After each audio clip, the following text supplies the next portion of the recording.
नमस्कार, बहुत बहुत स्वागत करते हैं आपका इस भेंट वार्ता में। मैं हूं आज आपके साथ दीपक निषाद और हमारे साथ बातचीत करने के लिए बेहद खास मेहमान हमारे स्टूडियो में आज मौजूद हैं। आप हैं प्रधान मजिस्ट्रेट श्रीमती नेहा बंसल जी। आप किशोर न्याय बोर्ड जिला सागर से हमारे बीच पधारी हुई हैं। आपका हम बहुत बहुत स्वागत करते हैं। धन्यवाद दीपक जी। श्रोताओं, हम बता दें कि बच्चों को एक सुरक्षित माहौल प्रदान करने के लिए, उनके विरुद्ध होने वाले अपराधों से उन्हें बचाने के लिए, उसकी सुनवाई के लिए, बच्चों पर होने वाले अपराध और बच्चों द्वारा किए जाने वाले अपराध के संबंध में किशोर न्याय अधिनियम 2015 का विशेष महत्व है और हम इस अधिनियम के बारे में बहुत विस्तार से आज बातचीत करेंगे। तो मैडम, सबसे पहले हम यही आपसे जानना चाहेंगे कि किशोर न्याय अधिनियम 2015 इसका उद्देश्य क्या है और इसकी मुख्य विशेषताएं क्या क्या हैं? जी दीपक जी, सबसे पहले मैं सभी श्रोतागण को नमस्कार कहती हूँ। बच्चों को हमारे देश की सबसे मूल्यवान संसाधन के रूप में देखा जाता है, जो कि राष्ट्र का भविष्य है। हमारे संविधान का आर्टिकल 15 अन्य बातों के साथ राज्य को बालकों के लिए विशेष उपबंध करने की शक्ति प्रदान करता है तथा आर्टिकल 39 ई और एफ, आर्टिकल 45, 47 राज्य को यह सुनिश्चित करने के लिए कि बालकों की सभी आवश्यकताओं को पूरा किया जाए, उनके मूल मानवाधिकार सुरक्षित हों, उत्तरदायी बनाता है। इसी उद्देश्य को ध्यान में रखते हुए किशोर न्याय अधिनियम विधि का उल्लंघन करने वाले प्रकरणों में, जिनमें उल्लंघनकर्ता एक बालक है, उसके साथ उसकी प्रतिष्ठा एवं उसके महत्व की भावना को ध्यान में रखते हुए मानव अधिकारों एवं अन्य व्यक्तियों की मूल स्वतंत्रताओं के प्रति उसमें आदर की भावना उत्पन्न करने और बालक की आयु को ध्यान में रखते हुए उन्हें समाज में पुनः मिलाने, पुनर्स्थापित करने और उनमें सुधार करने के उद्देश्य से अधिनियमित किया गया है। इस अधिनियम की मुख्य विशेषताएं यह है कि विधि का उल्लंघन करने वाले बालकों की जांच किशोर न्याय प्रणाली के अंतर्गत की जाती है। ऐसे बालकों को जेल नहीं भेजा जाता, उन्हें लॉकअप में नहीं रखा जाता है। बच्चों के संबंध में सभी निर्णय उनके सर्वोत्तम हित को ध्यान में रखते हुए लिए जाते हैं और इस सभी प्रक्रिया को गोपनीय रखा जाता है। प्रक्रिया को गोपनीय रखा जाता है और आपने कहा कि बच्चों को लॉकअप में नहीं रखा जाता, जेल में नहीं रखा जाता। तो बच्चों के सुधार गृह के लिए या उनकी सुरक्षा के लिए किस तरह के गृह या सुधार गृह के प्रावधान किए गए हैं? जी, ऐसे बच्चे जो किसी विधि के उल्लंघन में शामिल होते हैं, यहाँ हम अपराध शब्द यूज नहीं करते हैं, चूंकि किशोर न्याय अधिनियम अलग अलग शब्दावली व्यक्त करता है कि हमें बच्चों के साथ जब हम काम करते हैं तो उनके साथ उन्हीं शब्दावली का प्रयोग किया जाए जो उनके सर्वोत्तम हित में हो। तो यहाँ अपराध की जगह विधि का उल्लंघन शब्द यूज करते हैं हम। और ऐसे बच्चों को जो किसी विधि के उल्लंघन में शामिल होते हैं, उनको संप्रेषण गृह, जिसको ऑब्जर्वेशन होम भी कहते हैं, वहां रखा जाता है। अगर हम बच्चों को उनके माता पिता के साथ नहीं भेज रहे हैं तो हम उनको ऑब्जर्वेशन होम में रखते हैं। जी, ऑब्जर्वेशन होम की बात आपने की कि वहां पे बच्चों को रखा जाता है और संविधान ने राज्यों को ये विशेष रूप से ताकीद किया हुआ है, अधिकार दिया हुआ है कि बच्चों के लिए वो विशेष उपबंध करें ताकि बच्चों को सुरक्षा प्रदान की जा सके। इस अधिनियम के अंतर्गत बालकों की बात कर रहे हैं। बालक की परिभाषा हम जानना चाहेंगे कि किन्हें बालक के रूप में इस अधिनियम के अंतर्गत माना गया है? किशोर न्याय अधिनियम के अंतर्गत बालक वह व्यक्ति है जिसने 18 वर्ष की आयु पूरी नहीं की है तथा इसी में एक शब्द और यूज हुआ है जिसे हम बोलते हैं विधि का उल्लंघन करने वाला बालक, जिसमें वो बच्चा आता है जिसके बारे में यह पाया गया है कि उसने कोई अपराध किया है और अपराध किए जाने की तारीख को उसने 18 वर्ष की आयु पूर्ण नहीं की थी। साथ ही मैं ये भी बताना चाहूंगी कि अगर कोई बालक आज की स्थिति में 18 वर्ष से अधिक है लेकिन उसने अपराध जब किया उस समय उसकी उम्र 18 वर्ष से कम थी, तो भी उसको बालक माना जाएगा और उसकी जांच किशोर न्याय अधिनियम के अंतर्गत ही होगी। 18 वर्ष की आयु आपने बताई कि ये बहुत महत्वपूर्ण जो है आपका कट ऑफ डेट है।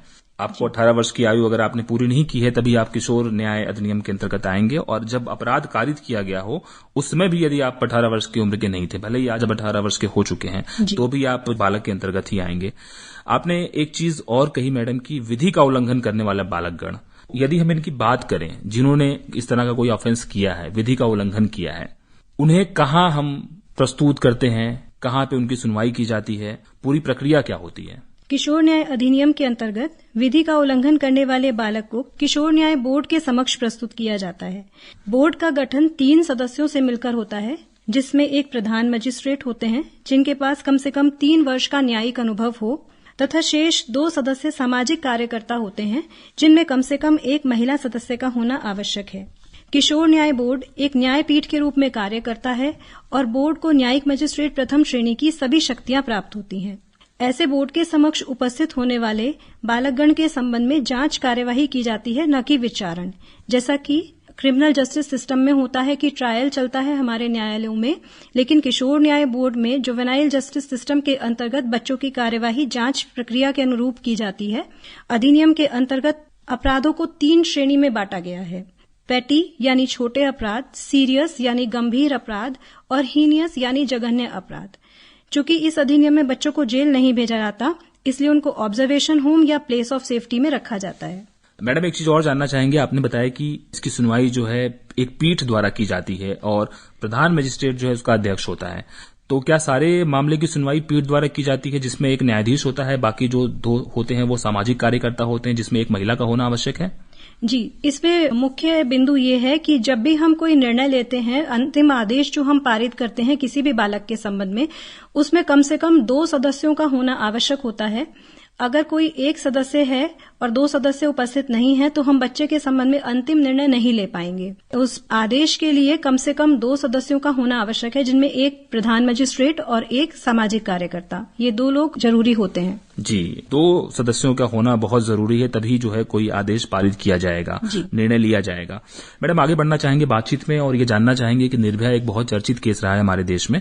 उसके बाद इस अधिनियम में 16 साल से अधिक उम्र के जो बालक रहे हैं उनके संबंध में जो जघन्य अपराध हैं, उसके संबंध में भी क्या कुछ विशेष संशोधन किए गए हैं, उसके बारे में आप क्या बताना चाहेंगी? जी दीपक जी, 2015 से पहले एक्ट में कोई ऐसा प्रोविजन नहीं था कि अगर 16 वर्ष से अधिक आयु के किसी बच्चे ने जघन्य अपराध किया है तो उसकी जांच किशोर न्याय बोर्ड के बाहर जाकर कहीं और हो सके।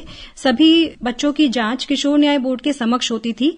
पर निर्भया केस के बाद इस एक्ट में सेक्शन 15 ऐड हुआ और उसमें ऐसे बच्चों के संबंध में व्यवस्था की गई जिन्होंने कोई जघन्य अपराध किया है और 16 वर्ष की आयु पूरी कर ली है।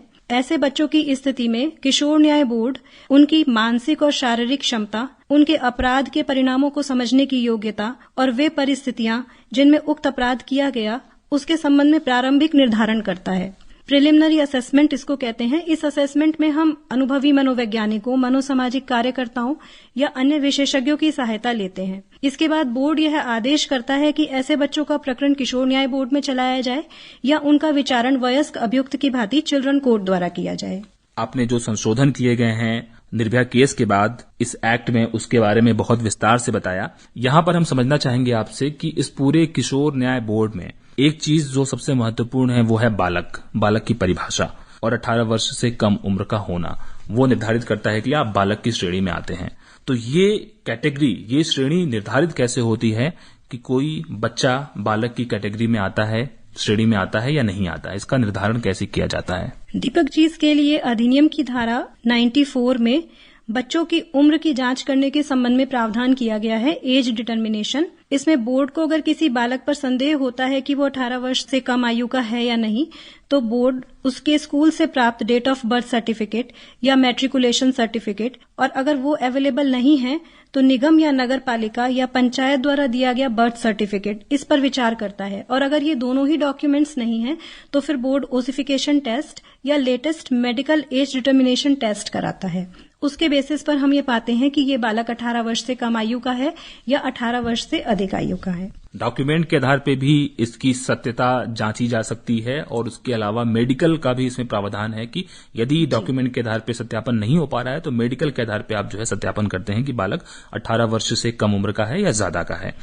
आखिरी में चलते चलते आपसे हम जानना चाहेंगे कि इस अधिनियम के अंतर्गत, चूंकि इसमें विधि का उल्लंघन की बात कही जाती है, तो बच्चों के संबंध में किस प्रकार के आदेश दिए जाते हैं, सजा का प्रावधान क्या होता है? जी दीपक जी, इस अधिनियम में जांच पूरी होने के बाद अगर ये पाया जाता है कि किसी बालक ने कोई अपराध किया है तो उसके संबंध में उस प्रकरण और उसके बालक के सर्वोत्तम हित को ध्यान में रखते हुए उसे समाज में पुनर्स्थापित करने के लिए आदेश किए जाते हैं, जिनमें उस बच्चे को समझाइश देकर घर भेजा जाना, ग्रुप काउंसलिंग में जाने का आदेश देना, जुर्माने का आदेश, गुड कंडक्ट के प्रोबेशन पर छोड़ना या अधिकतम उसको 3 वर्ष तक के लिए स्पेशल होम में भेजा जाना और साथ ही उसको एजुकेशन सिस्टम से जोड़े जाने का भी प्रावधान है। बालक को व्यावसायिक प्रशिक्षण भी प्रदान किया जाता है, जिससे कि वो समाज में पुनर्स्थापित हो सके।